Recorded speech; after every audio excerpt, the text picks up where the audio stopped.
All right, this is the place. But where's the captain? There's hardly anyone around here. She's over there. The one with an eye patch reading in front of the newsstand. Oh, her! Paimon could tell there was something different about her. She seems kinda intimidating. Please wait here for a moment. I'll go fetch her. She's working now, so you might not want to get in her way. Working? But isn't she just standing there and reading a novel? Just trust me. Oh, alright, let's see what happens then. Chiori sure is a mysterious person. She claims just to be a fashion designer, but she knows all these powerful people.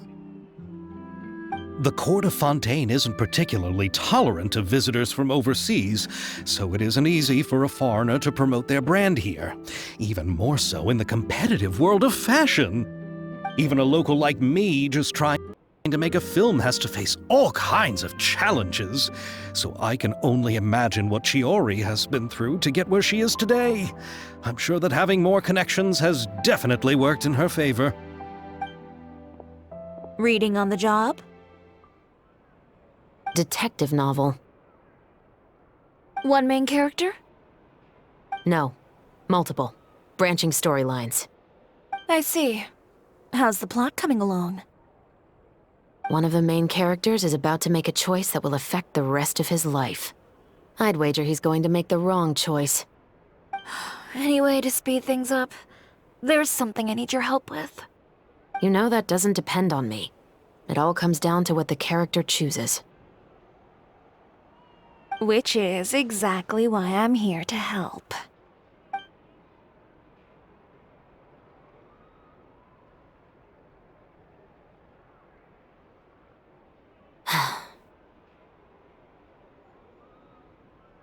All right. It appears he made the wrong choice in the end. Halt! Huh? What's going on? Hand over whatever you're holding. Oh, it's just a book. I didn't buy anything else. Then I'm sure you wouldn't mind letting me have a look. Excuse me, officer. I don't mind you standing around here, not purchasing anything, but I'd prefer if you didn't disturb my customers. It's bad for business, you know. Don't give me that act. You won't be able to get off so easily either. I am Chevreuse, captain of Fontaine's Special Security and Surveillance Patrol. I will say this one last time. Hand over whatever you're holding at once. And before you do anything unwise, let me remind you that I'll have you on the ground before you can even think about making a run for it. All right. I'll give it to you. But please let me say something first. If there's any contraband in that book, then the shopkeeper here is the one who slipped it in. I don't have anything to do with this. Why, you trying to leave me on the hook, huh? You were the one who said you wanted it. Save it for the interrogation room. Take them away, Letelier.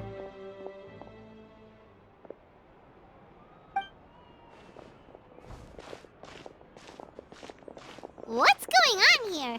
One second you're reading a book and the next you're escorting people away. And who are...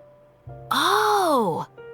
Aren't you the traveler who's been all over the papers recently? Chiori, I'm assuming what you wanted to ask me about has to do with them, right?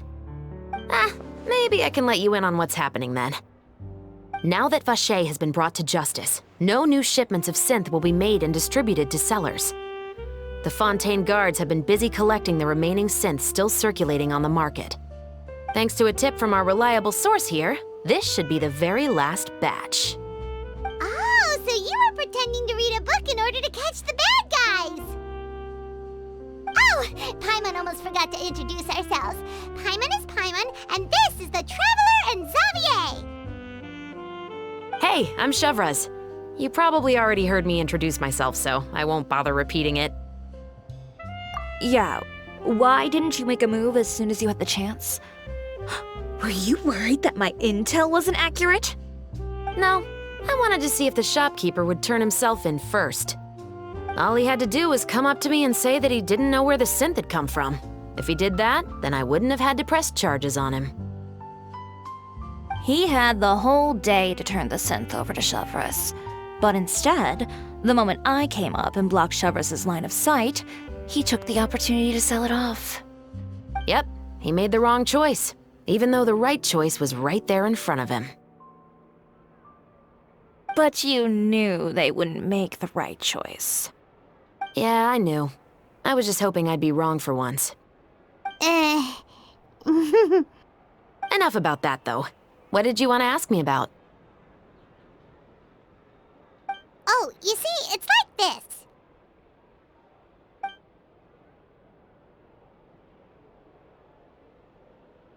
The Two Musketeers. You certainly have a good eye for a story. So what do you need me to do? Just be the action choreographer for the actors? Yes, that's right. I want to make sure we get all the details right. I want the actor's posture and understanding of firearms to be as realistic as possible. However, I'm afraid this work will require a bit of your time, since you'll have to be present whenever we're filming. Also, as for the pay... No need to say any more. I'll join. Huh? Just like that.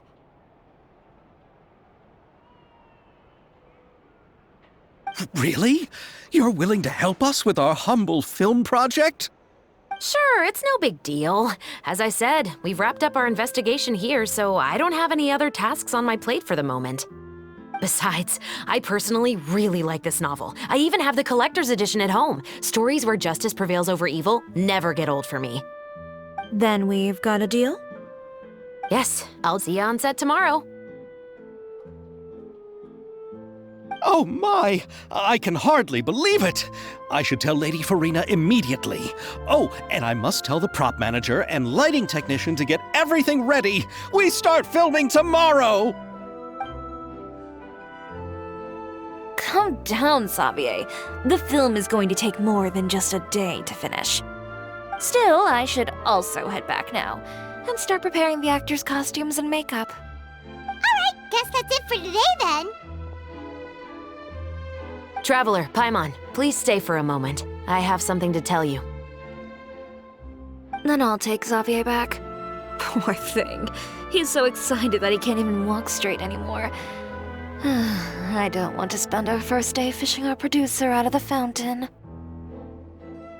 Yep, see you tomorrow.